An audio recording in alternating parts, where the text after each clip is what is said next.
Welcome to the Saint John Vianney Center's podcast, Journey to Thrive. My name is Patricia Donoghue, and I'm a clinical psychologist at Saint John Vianney Center. Today, I will be talking about understanding, identifying, and helping depression. Why don't we start by talking about what is depression?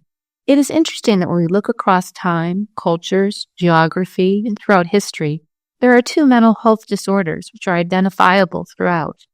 Any idea what they are?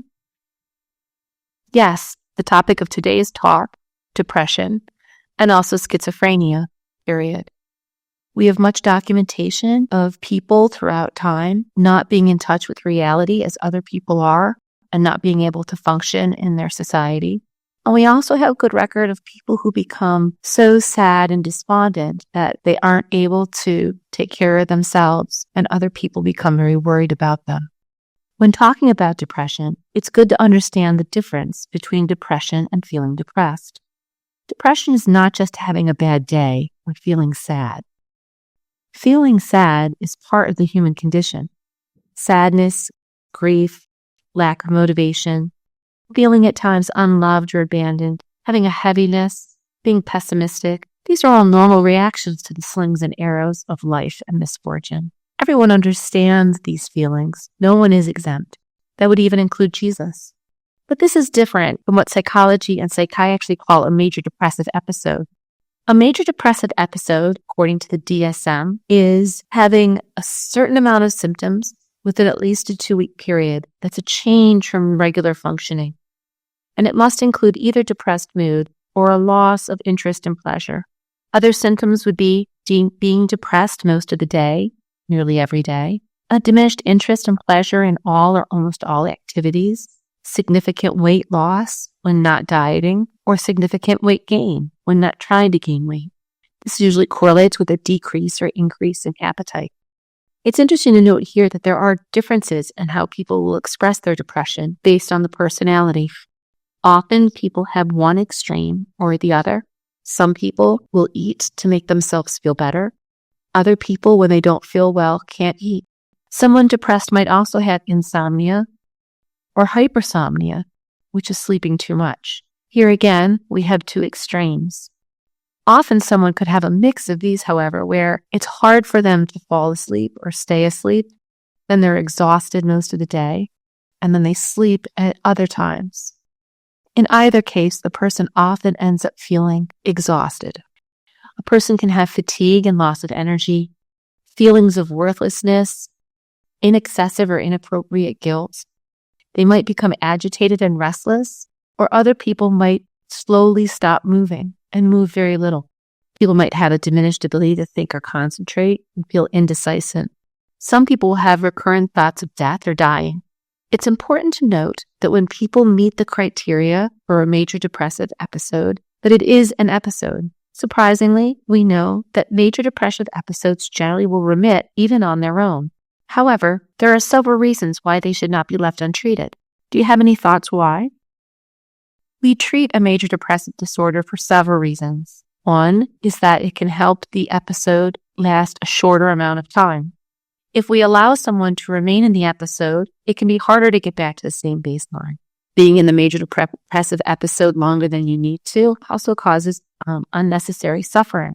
When someone is in a major depressive episode, it does seem to prime the brain for future episodes. More episodes down the line could be deeper and last longer. Repeated episodes of major depressive disorder can lead people to feel hopeless. And one of the biggest reasons we would treat a major depressive episode is the danger that someone might harm or kill themselves. So episodes can get better over time, but not treating it has been compared to sitting naked in a cold swamp and just waiting to get pneumonia. Why would we do this when there's effective treatments? It's good to know that 1 in every 2 people will meet criteria for a major depressive episode at some point in life. Research tells us that when depressed feelings occur, what lights up in the brain are the areas in circuitry for pain, torment. So we know that people are really suffering. People who are depressed are in pain and they are exhausted. These are 2 of the biggest takeaways for today. It's good to remember that for someone depressed, just getting up in the morning and doing the minimal activities of daily life is exhausting. Depression is the ultimate energy vampire. There are also some people who do not have major depression, but seem to have chronic low-level depression. The clinical term for this is dysthymia, or persistent depressive disorder.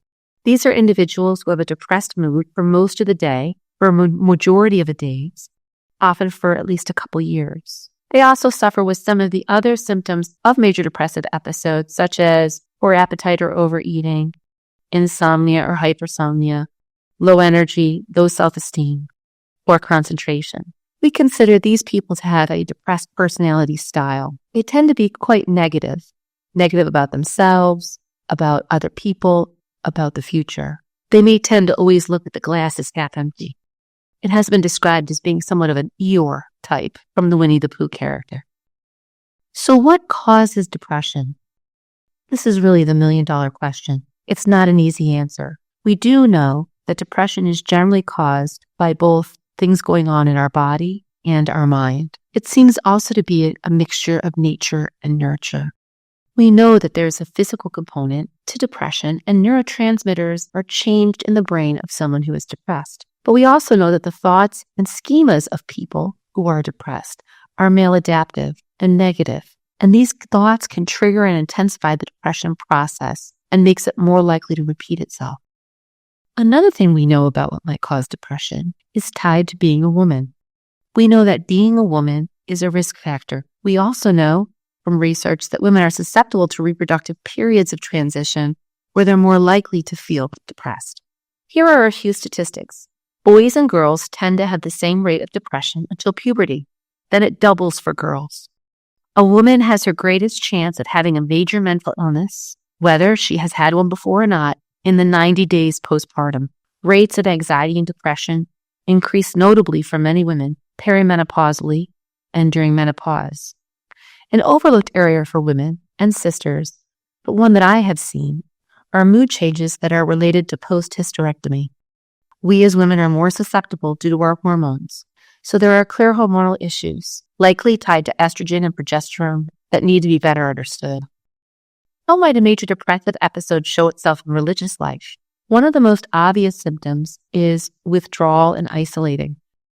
A vicious cycle can start for a sister as her mood declines and she has less energy and she's able to do less.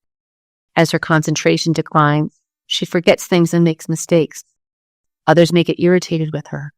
She may be acutely sensitive to others' comments and sees them as confirmation that she's incompetent, not doing enough.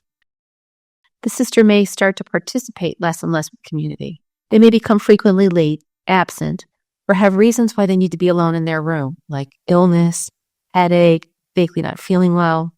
For these sisters, they often are using up the little energy that they have to show up for essential ministry and to do the major tasks expected. They have nothing left to give when they get home. And the stress of hiding how they feel is exhausting, because depression is exhausting. In another scenario, a sister might start to repeatedly refuse offers from her friends to do things they generally do together, and the others know she enjoys. Or she may stop doing activities and hobbies that she enjoys. This stems from a lack of energy and the graying of life that happens when depressed. Everything starts to just seem a bit gray. Then a sister starts to realize she isn't getting pleasure from what she used to. Being in a situation where others are happy and she would usually enjoy, but now does not, can result in the sister seeing this is more proof that there is something wrong with her. She is bad, and life likely won't get better. Prayer is another area that's a common sign of depression, or more accurately, lack of prayer, whether this be community prayer or personal prayer. As someone becomes more depressed, their ability to be in the healthy exchange of relationships is lost, and this includes their relationship with God. They feel spiritually dry. They can question if there is a God because they don't feel the presence or hear the voice any longer. They can question their vocation. They feel painfully alone. Some feel that God has abandoned them. Some take these even a step further and justify that they deserve God to have abandoned them. A notable change in weight is also a sign that can be noticed in community. When a sister suddenly gains weight, this can be a sign of stress or depression or both. Some sisters stop eating. This is especially true if the community eats communally. not having the energy or desire to interact with others. Meals can be skipped. Excuses such as a need to attend to the duties of ministry or health issues are common. If a sister wears a looser habit in her community, weight loss and weight gain can be harder to identify. Another common symptom is irritability, especially in sisters who are not especially irritable. It can happen in community that others perceive then a sharp comment from them as criticism. They might start to see the sister as being arrogant or hostile.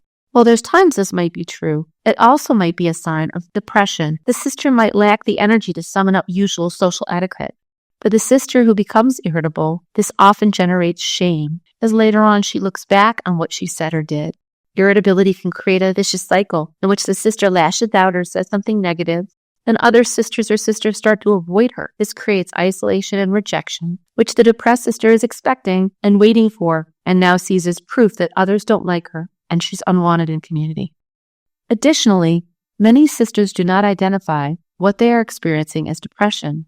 They can be prone to identify and label what they're experiencing as many other things, such as being tired, lazy, lacking motivation, not being as good, effective as others, not being liked. If asked how they are, they most often will identify other feelings like exhaustion, but it often does not occur to them that they are depressed. Some sisters are surprised when this is suggested to them by someone in the community or a professional. It makes it different that religious sisters often don't want others to know how they feel. Often a sister does not want to share her negative feelings. She may be very ashamed of them. There is stigma around mental illness in many communities. Feelings of uselessness, worthlessness, helplessness are all shameful feelings. Depression can go on much longer than it has to due to the stigma associated with obtaining psychological care. Generally, but not always, it can be less of an issue if sisters have grown up in a culture familiar with and accepting of therapy. However, for many sisters, particularly from other cultures or from previous generations, the stigma remains strong. No one wants to be the certifiably crazy sister. Sisters also worry that this will reduce or eliminate their chances to eventually be in leadership positions and will impact their assignments. The negative thoughts part of depression is harder to observe. Depression tells people others are tired of you, people don't like you, they want to abandon you. These are the lies of depression. But the person struggling with depression gets trapped in these negative interpretations of every situation. They're negative about themselves and about others and the world. The idea of being a joyful sister is particularly shaming for some. Some sisters remember feeling joyful, but now they feel they're an imposter. They feel something is very wrong with them, and no one else will understand it because they are so joyful. They also feel they must be ungrateful or a bad sister not to have this joy. Many sisters with depression are trying hard to be a good sister, but feel strongly they are failing. Similarly, in not wanting to share, thoughts about death, passive or active, are rarely expressed unless asked about for some reason. Some sisters also are afraid to admit their thoughts about suicide because they feel it's tied directly to sin. Negative thoughts are the bedrock of depression. Some are like a funnel that all lead downward. It's good to understand that depression narrows one's thoughts and one's field of view. It's often been compared to looking at life through a straw. When someone starts to become depressed, their field of vision starts to get smaller and smaller. They become trapped in a tunnel vision. Before they know it, they are looking at everything in life through a straw. They are only seeing small parts, usually the negative ones. What can happen for some women is the solution seems to be death. No matter where they look, since they're still looking through the same straw, they still come back to that same answer. For some sisters who become depressed, there can be a triggering event. The loss of a good sister friend, loss of parents, tragedy in ministry, tragedy in community, a major medical diagnosis. In the background of many sisters' minds, in many communities, is that their community is shrinking, changing, and the loss of community as it existed for decades is gone. For some, their communities are coming to closure.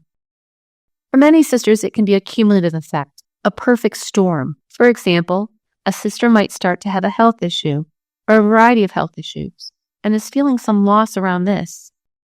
Then ministry changes and they feel they're not contributing or not being appreciated. And then they have a loss of someone they love. The loss builds on loss. The most common approach for many sisters who are becoming depressed is to let other areas of their life get pushed aside and to throw themselves further into work and ministry. They do not want to let others down. They do not want to be able to perform ministry. However, as they work harder and harder and things take longer and longer, and they push aside all of their good self-care, depression increases. Burnout happens quickly. Depression can be right on its heels till it takes over. Person then can't hide often now. They are exhausted and in pain. So what can we do to help sisters in community? Here are 4 steps that could be helpful. Step 1, take note, be aware, and model good mental health and self-care. It's helpful for leadership to be aware of the living and working situations sisters face. When something traumatic happens in the world, in your area, to someone in a sister's family, in ministry, it's good to become more vigilant with those sisters. When others come to you with concerns about another sister that has merit, it can be very important to follow up. Leadership sets the tone. Repeated emphasis on the reality of a loving God also means taking care of His creation is a good message to send to the sister. The best ministers to others routinely take care to minister to themselves. It's important to reinforce this in community, out loud and in words, and to make it clear that it's okay to ask for help. It helps to model this, to be open and encouraging about sisters who've sought help, verbalizing how each person being healthy increases the health of the whole community. Of course, in leadership, if you allow yourself to become burnt out and overwhelmed, that's not helpful. You set the tone for creating a culture in which sisters can take care of themselves, look out for others, and feel they can approach leadership for help. 2, reach out compassionately and consistently. Be available and concerned. I'll start this with the approaches that are less helpful and things that are less helpful to say. It's not very helpful to say, you just need to get out of the house. You just need to look on the bright side. You have to think more positive. You should exercise more, eat better, go to community events. This is advice giving. Don't offer advice to the depressed. It's a human thing. Most people don't want to get advice, but we tend to love to give advice. These things are often said out of love and concern. They are often true and they come from a good place. However, they are completely unhelpful to someone who is depressed. These statements show a lack of understanding of what the depressed person is experiencing. They can't do more. They can't just get over it. If they could, they would, but they are exhausted and they're in pain. Saying these things feeds the negative machine inside them and makes them feel even more helpless and frustrated because they cannot seem to do even the simple things you're suggesting. It also makes it clear to them that you and others don't understand. Generally, they will just stop telling you or sharing with you. So avoid advice, ultimatums, tough love. How can you helpfully approach someone depressed, and what is helpful to say? Reach out compassionately again and again. Depression runs deep. It takes time. It's helpful to include the person in the discussion about them. Rather than advice, ask them how things are for them. What has been hard and what has been okay lately? What have they tried? What helped? On a scale of 1 to 10, where are you today? Please note it is okay to ask how they are feeling. Try not to get discouraged if they aren't better, if that number doesn't go up. The important part is the asking and being present. The important part is the dialogue, being curious about them, affirming and reaffirming, being ready to listen. Helpful statements can contradict their negative assumptions about themselves, such as, I believe in you. I love you. I care about you.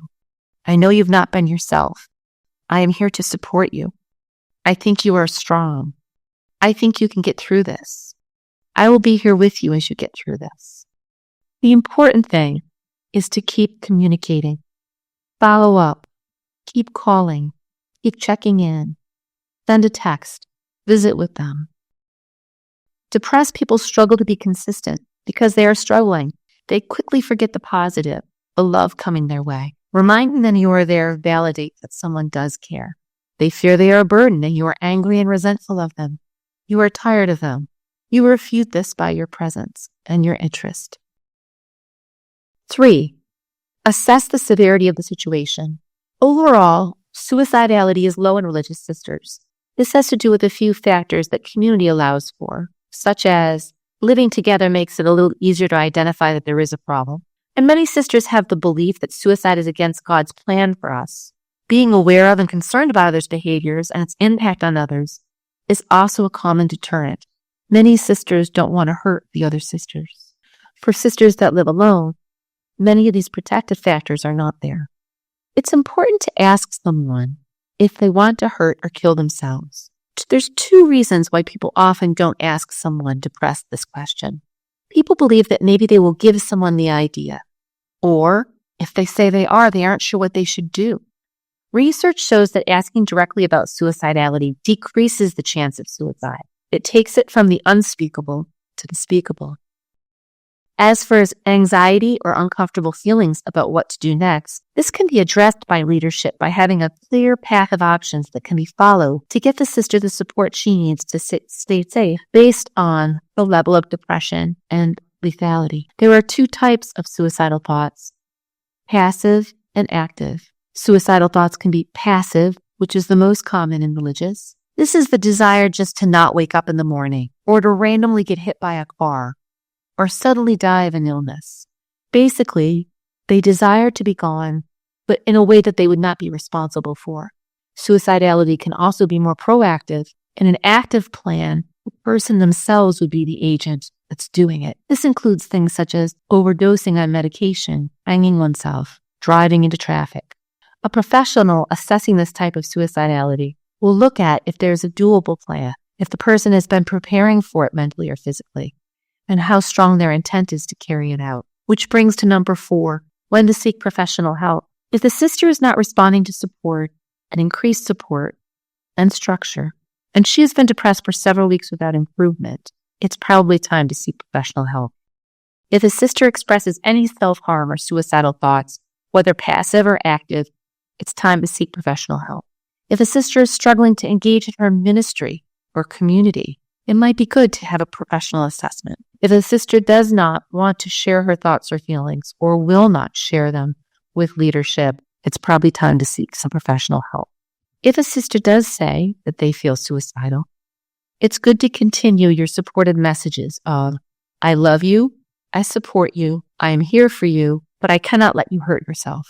And what about you as leadership? Leadership can be draining, and dealing with a depressed sister can be upsetting. It's good to remember it is not your responsibility to fix the sister. You cannot fix depression in someone else. You can be supportive, but you can't fix the situation. Be mindful of good boundaries. Clear boundaries are important. Loving and clear boundaries include offering what you can realistically do. When can you realistically be available? How can you be available? You could talk with a sister about something that works for the both of us. It's important not to keep secrets with a sister if she's expressing suicidality. It's good to be clear that you have a duty to keep them safe. When someone's depressed, it's good to have more than one support person. When only one person is trying to help the depressed sister, you can easily get drawn in. It can start to consume all your time, and it can suck you dry. Utilize support and leadership to debrief and refuel yourself. Have others that you're willing to share what's going on with. And of course, finding a professional who will work with you and work with your community and your community values is very important. Again, seeking help for depression is important. The first step is a good assessment with a treatment plan. Treatment might include medication, therapy and medication, spiritual direction, and a full medical or physical. I hope you found this information helpful on understanding, identifying, and helping depression. You can tune into our upcoming podcasts, Journey to Thrive, on our website at sjvcenter.org. Click on resources or anywhere you get your podcast. Thank you, and God bless.